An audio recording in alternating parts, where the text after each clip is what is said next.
नमस्कार, टीवी 24 देख रहे हैं आप और मैं हूं आपके साथ आकांक्षा सिंह। इंतजार हुआ खत्म और 15 राज्यों की 48 विधानसभा सीटों सहित लोकसभा की 2 सीटों पर उपचुनाव के नतीजे आ चुके हैं और इन 48 सीटों में से यूपी की 9 सीटों पर देश की निगाहें टिकी हुई हैं। इसके अलावा वायनाड सीट के रिजल्ट को लेकर काफी उत्सुकता थी, जहां से प्रियंका गांधी वाड्रा ने बड़े अंतर से जीत हासिल की है और साथ ही राजस्थान में 7, पश्चिम बंगाल में 6, असम में 5 और पंजाब और बिहार में 4 सीटों पर हुए उपचुनाव के नतीजे भी घोषित हो चुके हैं।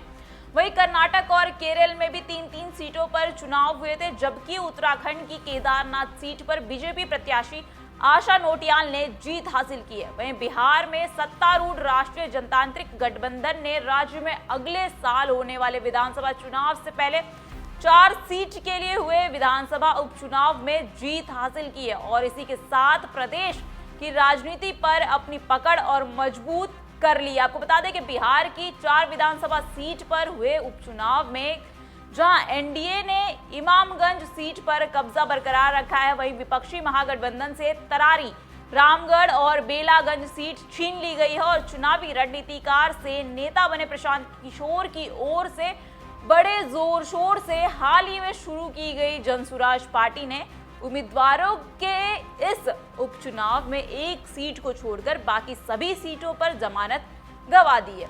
राष्ट्रीय जनता दल अब विधानसभा में सबसे बड़ी पार्टी का दर्जा खो चुकी है। उसके नेता तेजस्वी यादव ने इस हार को ज्यादा तवज्जो नहीं देते हुए दावा किया है कि महागठबंधन 2025 का बिहार विधानसभा चुनाव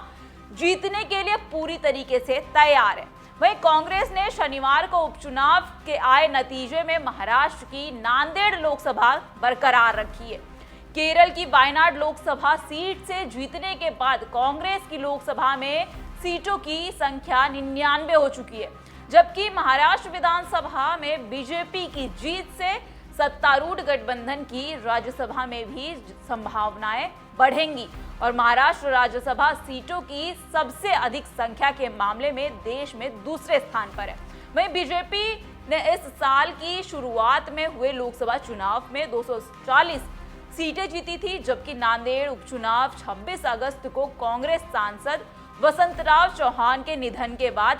कराना पड़ा। वहीं आरजीकर मेडिकल कॉलेज की घटना को लेकर लंबे समय से विरोध प्रदर्शन जारी था। बावजूद इसके पश्चिम बंगाल की अगर बात की जाए तो पश्चिम बंगाल में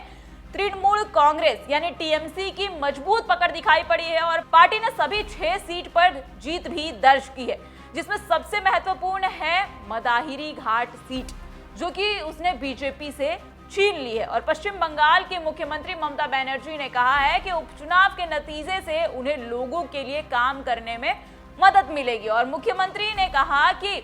उपचुनाव के नतीजे उन्हें लोगों के लिए काम करने में मदद करते हैं। ममता बनर्जी ने आगे एक्स पर पोस्ट कर कहा, तहे दिल से माँ, माची और मानुस को धन्यवाद और बधाई देना चाहती हूँ। आपका आशीर्वाद हमें आने वाले दिनों में लोगों के लिए काम करने में मदद करेगा। हम सभी आम लोग हैं और वहीं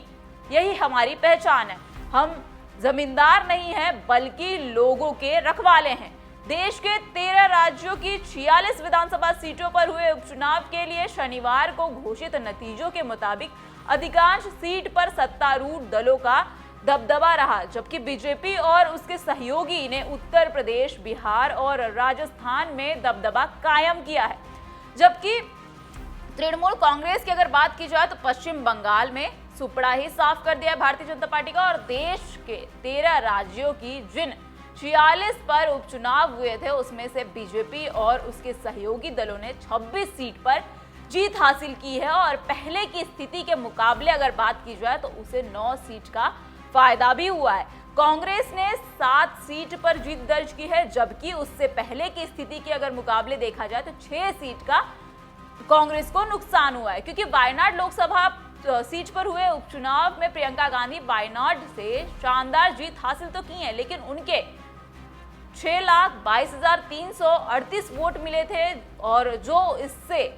वर्ष अप्रैल में अगर बात की जाए लोकसभा चुनाव में वायनाड में उनके भाई राहुल गांधी को मिले थे 6,47,445 वोट,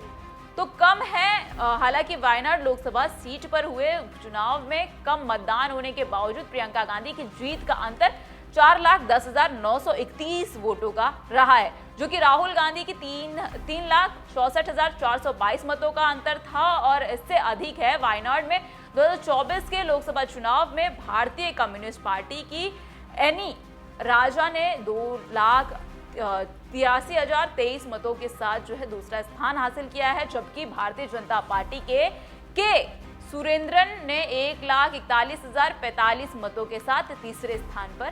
देखने को मिला। वही उत्तर प्रदेश की 9 सीटों की अगर बात की जाए तो 9 सीटों पर हुए विधानसभा चुनाव में परिणाम शनिवार को ही आए हैं और 6 सीटों पर बीजेपी ने बाजी मारी है, जबकि एक सीट बीजेपी के सहयोगी दल आरएलडी ने जीती है। वहीं समाजवादी पार्टी ने अपनी 2 सीटें बचाने का काम किया है और इसमें वो कामयाब भी हो गई है। उससे करहल और सीसामऊ सीट पर जीत मिली है और इस चुनाव में मुस्लिम बाहुल्य सीट कुंदरकी पर बीजेपी ने 31 साल बाद कमल का फूल खिलाया है और बड़ी जीत हासिल की है। वहीं कटहरी में भी 33 साल बाद चुनावी जीत का कमल खिला है। लेकिन अब यहाँ सवाल ये उठता है कि जिस तरीके से अरविंद केजरीवाल और फिर अखिलेश यादव ने सीएम की कुर्सी को लेकर सवाल खड़े किए थे और कहा था कि सीएम योगी आदित्यनाथ की कुर्सी दिल्ली वाले छीन लेंगे, तो क्या बाकी ऐसा होने वाला है और अखिलेश यादव और अरविंद केजरीवाल की भविष्यवाणी